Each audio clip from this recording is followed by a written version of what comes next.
The wedding invitation arrived on a Tuesday, sliding under my apartment door like a blade, seeking a vital organ. Cream cardstock, gold embossing, and my sister's looping handwriting announcing her marriage to Kyle. My Kyle.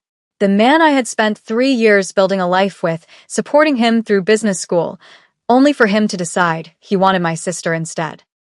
I stood in my cramped studio apartment, the envelope trembling in my hands. I wondered how a person could feel so hollow and yet so heavy at the same time. The radiator clanked and hissed, struggling against the February cold that seeped through the single-pane windows. Outside, the city rumbled with its usual indifference: car horns, distant sirens, the metallic screech of the subway 2 blocks away. Inside, my world consisted of mismatched furniture from thrift stores, a hot plate that only worked on the high setting, and the lingering scent of the Indian restaurant downstairs that had permanently infused itself into my clothes. I was invisible here. Invisible everywhere, really. I was a 25-year-old African-American woman working as a nurse's aide at one of the city's most underfunded hospitals. I was the one they called when no one else wanted a shift. The one who cleaned bedpans and changed linens while the actual nurses took their breaks. I was the responsible one, the boring one, the one who never caused problems or demanded attention.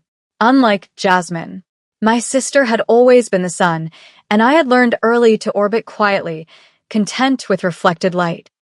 When she had shown up at the apartment Kyle and I shared, crying about some failed audition, I had let her stay on our couch. When she needed money, I gave it to her from my meager savings. When she started wearing my clothes and using my makeup, I said nothing.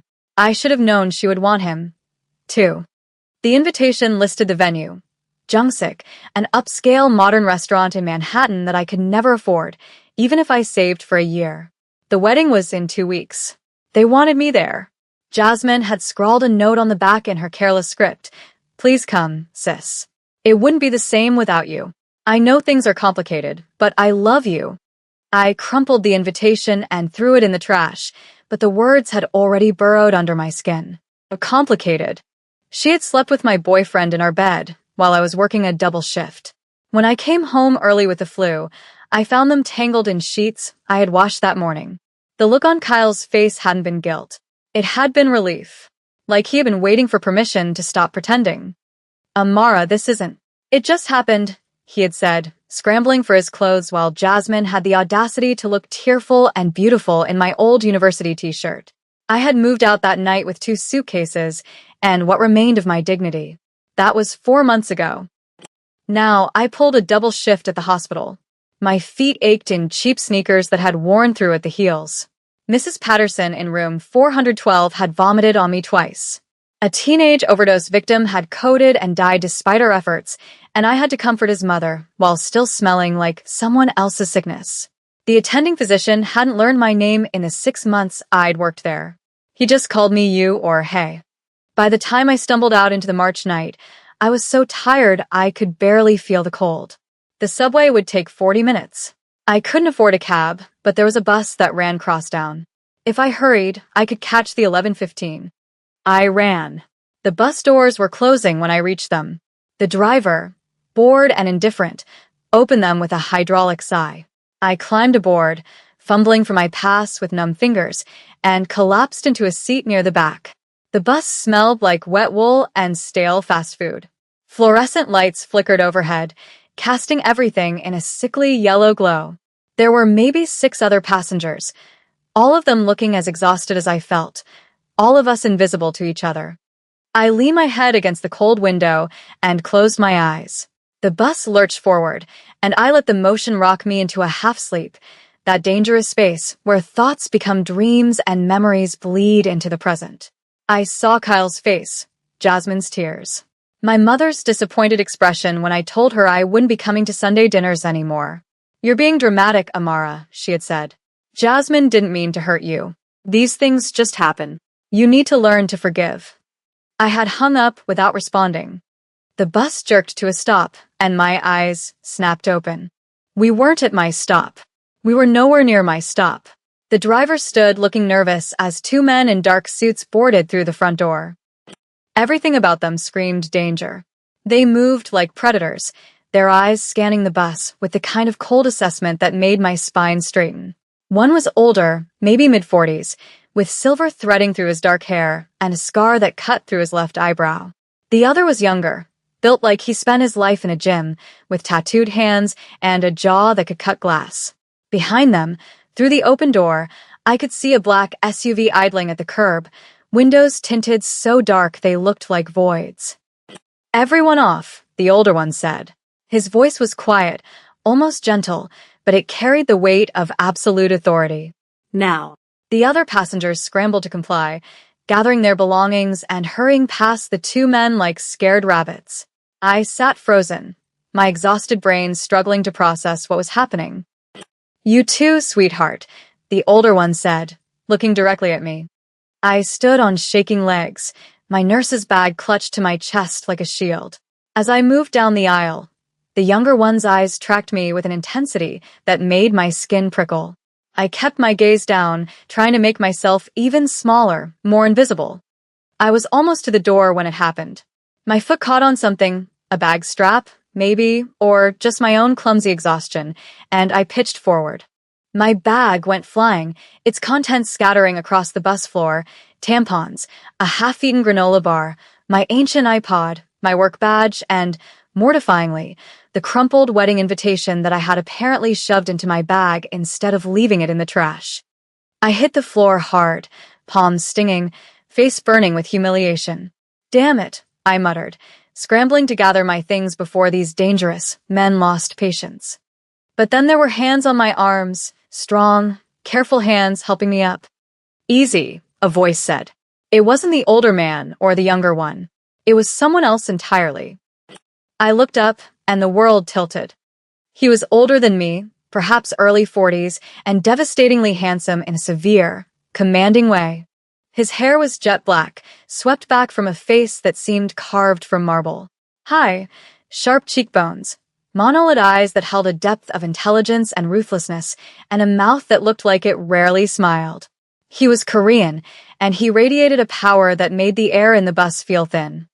He wore a bespoke black Mafia suit that fit his broad shoulders perfectly, and a crisp white collared shirt open at the neck, revealing smooth, tan skin. The scent of him hit me like a wave, sandalwood, expensive tobacco, and something cold like winter rain. "Are you hurt?" he asked. His voice was deep, resonant, and accented with a precise, elegant cadence. "I'm fine," I managed, my voice coming out smaller than I intended. "I'm sorry." I didn't mean to. "Collecting her things, June," he said, cutting me off. The younger man immediately crouched to gather my scattered belongings.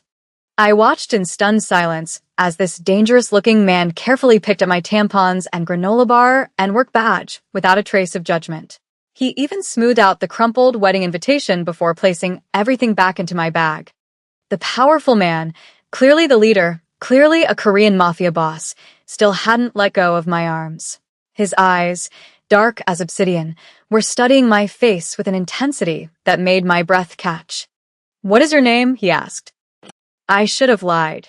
Every instinct I possessed screamed at me to lie, to run. "Amara," I whispered instead. Something flickered in his dark eyes. Recognition. "Amara," he repeated, testing the weight of it. "You work at Mount Sinai?" He had seen my badge. "Yes." "Night shift." "Yes." "And you take the bus home alone at midnight?" There was something dangerous in his tone now. "I can't afford anything else," I said, hating how defensive I sounded. His jaw tightened. "That changes tonight. June, take her home." "What?" "No, I can't." "You can, and you will." His voice went from velvet to steel. "Do you have any idea what kind of neighborhood you are about to walk through at this hour? Looking like that." "Looking like what?" "Like a tired, invisible nobody." He didn't answer. He just stood there, his grip firm but not painful. "I don't even know you," I said weakly. His mouth curved then, just slightly. It wasn't quite a smile. It was something darker, more possessive. "No," he agreed. "Not yet." June handed me my bag. The Korean mafia boss watched me, and I felt trapped, not by force, but by the sheer weight of his attention. "The SUV or the bus, Samara," he said softly. "Choose." I looked at the empty bus, at the nervous driver who wouldn't meet my eyes, and then at the warm, expensive-looking SUV. I thought about my tiny apartment, the long walk, the shadows between streetlights. "The SUV," I whispered. "Good girl." The words sent a shiver down my spine. We moved to the vehicle. The interior was all black leather and tinted windows. I slid into the back seat, and the man in the black Mafia suit climbed in beside me. Close enough that I could feel his heat, far enough that we weren't touching. "Where do you live?" he asked. I gave him my address. He spoke in rapid Korean to the driver, who nodded. Then those dark eyes were back on me. He shrugged out of his suit jacket and draped it over my shoulders. It was heavy, warm, and smelled intoxicatingly of him. "Thank you," I murmured. "My name is Minho," he said unexpectedly. Kang Minho. I nodded, clutching his jacket. When we pulled up to my building, he looked at the dilapidated entrance with disdain.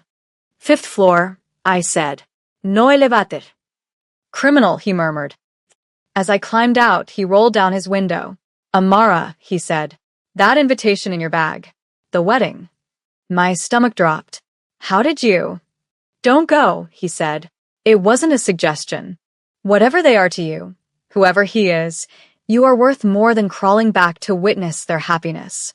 The window rolled up, and the SUV pulled away, leaving me standing in the cold with questions I couldn't answer. I didn't sleep that night. I sat on my threadbare couch with his jacket draped across my lap, turning the business card he had slipped into the pocket over and over. Kong Industries, and a personal number. The next morning, I received a text from my supervisor. "Someone made a generous donation to the hospital. You're covered for the week with full pay." Rest. My hands went numb. I knew exactly who had done this. I spent the morning cleaning, trying to keep my mind off the impossible situation. By 2 p.m., there was a knock at my door. Through the peephole, I saw June. He stood in my dingy hallway, looking like he had stepped out of a fashion magazine. I opened the door. "Miss Amara," he said with a polite bow. "Chairman Kong requests your presence for lunch. Chairman Kong Min-ho, the Korean Mafia boss." "I can't go like this," I said, gesturing to my oversized sweater and leggings. "The chairman does not care what you wear," June replied. "But if you wish to change, I will wait." I changed into black jeans and a cream sweater. Ironically, one Jasmine had left behind. I brushed my long black hair until it shone and applied minimal makeup. I grabbed his jacket to return it. The ride to the restaurant was silent. We arrived at Jungsik, the very same venue listed on the wedding invitation. My heart hammered against my ribs. The restaurant was empty. Every table was set with silver and crystal, but there were no other diners. Minho sat at a table by the window, the afternoon light highlighting the sharp angles of his face. He stood when he saw me. "Amara," he said, his voice a low rumble. "You came. Did I have a choice?" "There is always a choice." He pulled out a chair for me. We sat. He poured tea from a ceramic pot. "You brought my jacket. I was returning it. Keep it. I can't accept expensive gifts from strangers." "We are not strangers, Samara. I know you." "You don't know me. You picked me up off a bus floor." Minho took a sip of his tea, his eyes locking onto mine. "I know you worked 2 jobs to put Kyle through business school. I know you forgave him when he forgot your birthday 2 years in a row. I know you held him when he cried about his father being a monster, and I know you stepped aside with grace when he betrayed you for your sister." I froze. The room suddenly felt very cold. "How do you know Kyle?" Minho set his cup down with a deliberate clink. "Because Kyle is my son." The air left my lungs. "What?" "His name is Kong Kyle. Or it was before he decided to change it to something more palatable for his corporate friends. He is my son." I stared at the man before me. The resemblance was there, the sharp jaw, the eyes. But where Kyle was soft and weak, Minho was hard and unyielding. Kyle was a boy, this was a king. A Korean Mafia boss. "You're the monster," I whispered, remembering Kyle's complaints about his controlling, dangerous father. Minho didn't flinch. "I am a man who demands loyalty and honor. My son has neither. He left my house, left my protection, to play at being a legitimate businessman. And in doing so, he has become a thief and a liar. Why are you telling me this? Because I have watched you for 3 years, Samara. I had men watching Kyle to ensure he didn't get himself killed, which means they were watching you. I saw your loyalty. I saw your strength. I saw a woman of immense value wasting herself on a boy who could not appreciate her. He reached across the table, his fingers brushing mine. His skin was rough, calloused, warm. He invited you to this wedding to humiliate you, Minho said, his voice dropping to a growl, to show off his prize. He does not love your sister. He is marrying her because he thinks it solidifies his new American identity. He is using her, just as he used you. Tears burned my eyes. Why do you care? Because you fell on that bus, he said simply. And when you looked up at me, I realized I was tired of watching from the shadows. I was tired of seeing my son break something precious. So what happens now? Now, Minho said, leaning back, you let me take care of you. For 1 week. You stay with me. You let me show you what it feels like to be respected, to be seen. And then, we crash a wedding. I accepted. God help me, I accepted. I moved into his penthouse loft in Brooklyn that evening. It was a fortress of glass and steel, overlooking the skyline. Minho gave me a room with a view that made me weep and a closet filled with clothes in my size, rich fabrics, vibrant colors that complemented my dark skin, silk pajamas, cashmere coats. How? I asked, running my hand over an emerald green dress. I pay attention, was all he said. The week passed in a blur. Minho was busy during the days, running his empire, and I had no doubt it was an empire built on blood and steel. He was a Korean Mafia boss, after all. I saw the way men bowed to him, the way he spoke in hushed, lethal tones on the phone. But with me, he was gentle. He took me to art galleries. He took me to a jazz club in Harlem where he sat with his arm around my chair, watching me listen to the music with a look of utter fascination on his face. He fed me Korean barbecue, cooking the meat himself at the table, placing the choicest cuts in my bowl. Eat, he would say. You are too thin. We talked. I told him about nursing, about the pain of losing patients, about the struggle of being a black woman in a system that often overlooked me. He listened with an intensity that made me feel like the most important person in the world. You have a warrior's heart, he told me one night as we stood on the balcony. You fight for those who cannot fight for themselves. It is a noble thing. You fight, too, I said boldly. I fight for power, he corrected. For control. It is not the same. You're fighting for your son, aren't you? In your own way. He turned to look at the city. I am ending his mistakes. Before they destroy him. I Googled him that night. Kang Minho. Head of the chillingly powerful Kong syndicate. Associated with gambling, shipping, and loan sharking. The police had never been able to pin anything on him. He was a ghost. A myth. A monster. And I was falling in love with him. It hit me on the 5th night. We were sitting on his couch, him reading a dossier, me reading a book he had bought me. He reached out blindly and took my hand, lacing his fingers through mine without looking up. It was such a domestic, possessive gesture. I looked at our joined hands, his large, scarred hand engulfing my smaller, dark hand, and I felt a sense of belonging I had never felt with Kyle. Minho, he whispered. He looked up, his eyes softening. Yes, Samara. Why me? You could have anyone. He closed the file and turned to me fully. My world is dark, Amara. It is cold and transactional. Everyone wants something. But you. You ask for nothing. You give because it is who you are. You are the only light I have found in a very long time. He leaned in, and the air between us crackled. He smelled of whiskey and danger. I am a bad man, he murmured, his gaze dropping to my lips. But I would burn this city to the ground to keep you warm. Then burn it, I breathed. He kissed me. It wasn't hesitant. It was acclaiming. His mouth was hot and demanding, his hands tangling in my long black hair, pulling me closer until I was pressed against the hard wall of his chest. I could feel the gun in his shoulder holster, a reminder of who he was, but I didn't care. Mine, he growled against my throat. You are mine, Amara. Not Kyle's. Mine. Yours, I gasped. I'm yours. He carried me to the bedroom, and that night, the Korean Mafia boss showed me the difference between a boy and a man.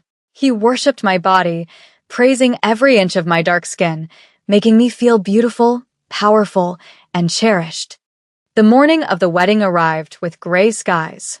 I woke up wrapped in Minho's arms. Today, he said, kissing my shoulder. I'm nervous. Do not be. You are with me. He had a dress waiting for me. It was red, blood red, deep and vibrant. A structured bodice that showcased my curves and a slit that went up to my thigh. In my culture, red is for brides, he said, adjusting the strap. But today it is for war. He dressed in his signature black Mafia suit, but he added a blood-red pocket square to match my dress. He looked terrifying. He looked magnificent. We took the vintage Rolls-Royce. As we drove toward Jungsik, Minho held my hand. Kyle has been laundering money through his firm, Minho said calmly. He thinks he is clever. He is stealing from my associates to pay for his lifestyle, to pay for this wedding. My eyes widened. What are you going to do? I am going to take back what is mine. All of it. We arrived. The valet opened the door, and Minho stepped out. He extended a hand to me. I took it, and we walked into the lion's den. The restaurant was full. Jasmine's friends, Kyle's corporate colleagues, my mother. They were all sipping champagne, waiting for the ceremony to begin. When we walked in, the room fell silent. It started as a ripple and became a wave. People stared. They stared at Minho, whose presence was suffocatingly powerful. And they stared at me, the invisible Amara, wearing a dress that cost more than their cars, looking like a queen on the arm of a devil. I saw my mother drop her glass. It shattered, the sound echoing in the silence. Then I saw them. Kyle and Jasmine stood near the altar. Kyle looked pale, sweating in his tuxedo. Jasmine looked beautiful, but confused. Dad. Kyle's voice cracked. It was the voice of a scared child. Minho didn't stop walking until we were front and center. He looked at his son with cold disappointment. You invited her, Minho said, his voice projecting without effort. You invited the woman you betrayed to watch you celebrate your treachery. You thought she was weak. You thought she would come here to beg or to cry. Kyle took a step back. Dad, what are you doing here? This is my wedding. Is it? Minho asked. Paid for with money you stole from the erratic accounts of the Zhang family? Money you laundered through your firm? The crowd gasped. Kyle turned a ghostly white. Dad, please. Not here. You wanted to be a man, Kyle, Minho said, stepping closer. You wanted to leave my shadow. But you only proved that you are nothing without me. You have no honor. You cheat on your women. You steal from your partners. Minho turned to Jasmine. He is broke, he told her flatly. And he is under investigation by the FBI, thanks to an anonymous tip I submitted this morning. They are waiting outside. Jasmine looked from Minho to Kyle. Kyle, is this true? Kyle was shaking. I can fix it. Dad, help me. I am helping you, Minho said. I am teaching you a lesson. He turned his back on his son and looked at me. The room held its breath. You threw away a diamond, Minho said to Kyle, his hand sliding around my waist. You treated her like glass. You did not see her worth. He pulled me against him, his dark eyes blazing with possession. But I do. She is not your ex-girlfriend anymore, Kyle. She is the future Mrs. Kong. Shock rippled through the room.